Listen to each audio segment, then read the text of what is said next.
everything. In those two parables, that's the theme. These two guys had to sell everything. OMG, these two stories are intense. Does this mean that this is a requirement of following Jesus? Everything must go? You know, I was talking to this young guy, and he was telling me, I don't go to church, Brother Bo. I don't think I need to, because I'm a good guy. I don't harm anyone. You know, for a lot of people, to be religious, to follow God, you know, the requirement of life is to be a good person, not to harm anyone. And you know what? I will tell you, that's amazing that you're not harming anyone. Woohoo! Thanks be to God. But that's not the call of Jesus for your life. If you want to be a Catholic, if you want to be a Christian, the call is everything must go. Now you might say, well, how? What are you talking about? Now let me share. Hi, this is Bo Sanchez. Welcome to the feast, and I'm so happy that you're here. So I want you to imagine the disciples, and they're listening to Jesus telling these parables. Hidden treasure, pearl of great price. And I can just imagine these disciples, you know, listening to Jesus and their hearts beating loudly in their chest, because in their minds they're saying, that's me. That's me. Because a few pages before that, Peter, Andrew, James, and John, Jesus said, follow me, and they left their boats, they left their nets, they left their families, and they followed Jesus. A few chapters before these two stories, it was Matthew. Jesus said, follow me, and Matthew stood up from his tax collector's booth, table, whatever you call it, and then he starts following Jesus. So I want you to think about this, that a lot of people say that, you know, God's love is free, and that's absolutely true. God's love is gratis. You don't buy it.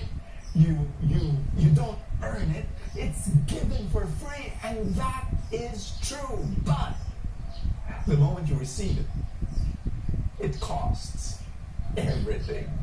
Because here's the truth. Discipleship is death. I'm sorry, I know these two stories are so short, but they're so intense. It lays down in front of you that if you want to follow Jesus, everything must go. But it's not as painful as it may sound. Yes, it's painful. Death is always painful. But it's not just pain.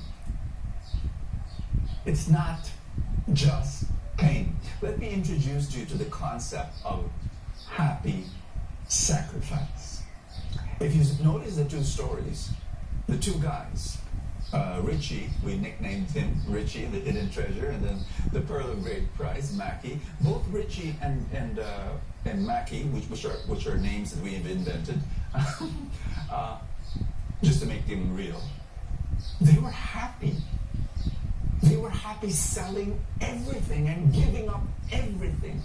Happy sacrifice. Can I give you an analogy? Imagine a young woman having problems with her weight. She complains to all her friends, you know, my metabolism is so slow that when I inhale, I gain 2 pounds. So that's her problem. Her other problem is this. She has a jerk of a boyfriend who tells his girlfriend, look, I'm a little bit ashamed bringing you around, and you know, we walk together and you've got this weight problem. I'm giving you an ultimatum. Lose weight or lose me. Horrible. Anyway, so this girl decides, I'm going to go on a diet.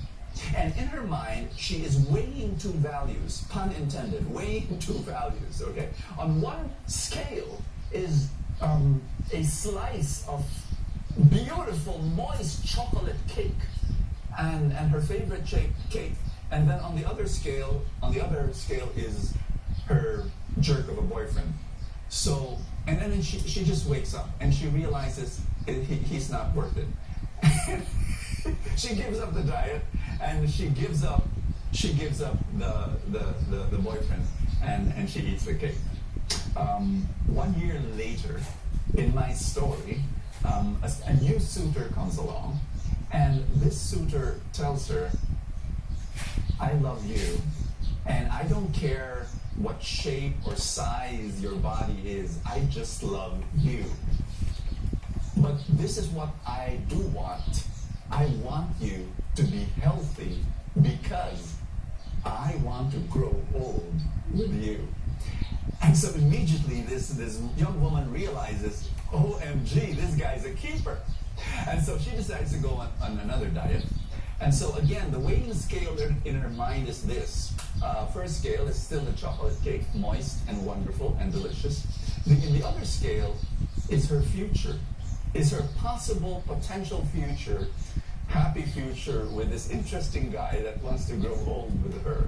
And she decides to keep it. I'm not an expert in diets, but this is what I believe, that a diet will never work unless it is a happy sacrifice.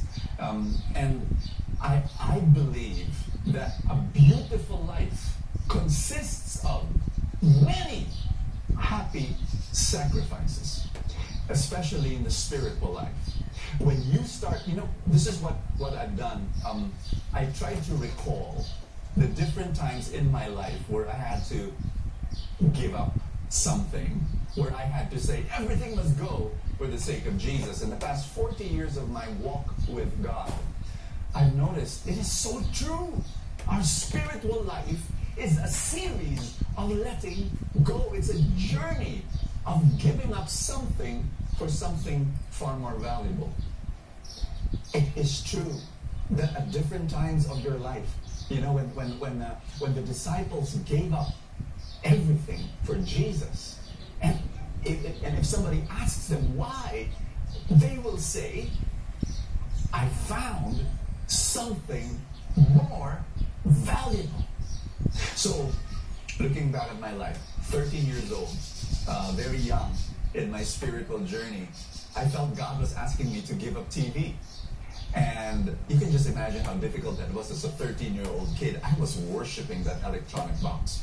And I was the walking TV guide in the family.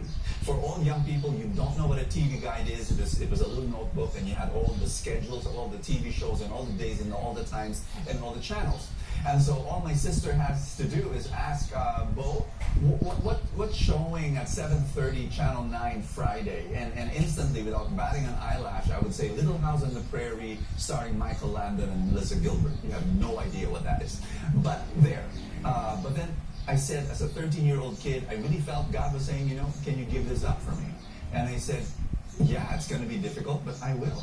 And it was a happy sacrifice because I have now this wonderful hours just being able to serve God, be involved in ministry, read spiritual books, and something that was very new to me because I didn't like reading them.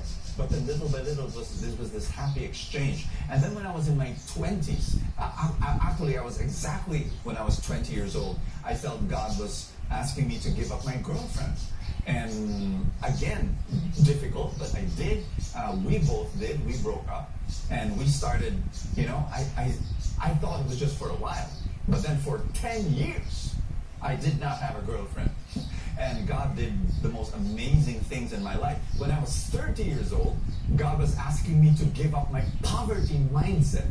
I had in my mind an identity, a label for myself, a picture of who I was. I was a poor missionary, and I loved it. I was proud.